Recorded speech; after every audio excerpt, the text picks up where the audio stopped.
Well, I've spent this week working with the strings, which has been absolutely amazing. I think the most exciting thing has been to see how much they've grown from 3 years ago. They've just come along in leaps and bounds. We managed to work on completely different things this week. When we were working on notes and finding our way around 3 years ago, we actually working on creating a team and a unified sound and far more sort of deep and complex things. So it's been absolutely amazing to see how the kids have grown. Well, I think, orchestras anywhere are a great kind of, I think, microcosm of society. They teach you, they don't work unless you listen. They don't work unless everybody's committed. They don't work unless the teams within an orchestra work. And I've said before, and I think I'll continue to say this for the rest of my days, everything that I've been fortunate enough to learn from my teacher and from my time in Nationals, I've gone on to use every single day in my own life. It's life skills you're learning, and it's going to stand you in good stead for the rest of your life. I think these are major lessons we're all learning the whole time. And you're...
I managed the orchestra for a young arts program started by Benjamin Britten years ago.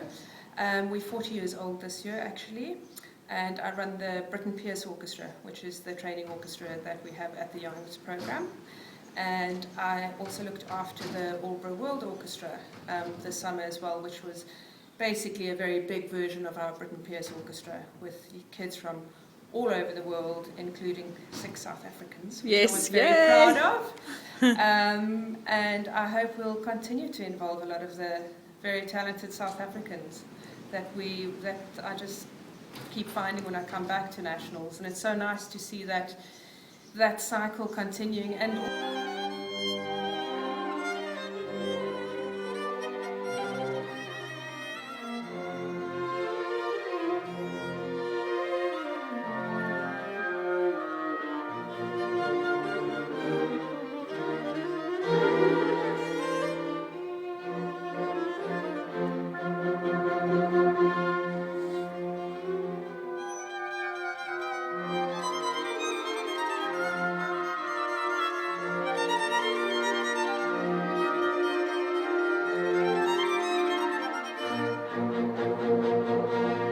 also when I bump into the other Nationals alumni and speak to them, I sat in a room with Andre Swanepoel at South African House in London, both of us trying to get our passports renewed, and was reminiscing about Sanyo and about home and everything. And I think even though you leave, there's immense love for Nationals because of what it meant to us, and because of the training and life skills it offered us. So even though I'm there, I'm still so happy to come home and be involved in whatever capacity with Nationals. And what would you say to a young musician starting out, say, just leaving school now?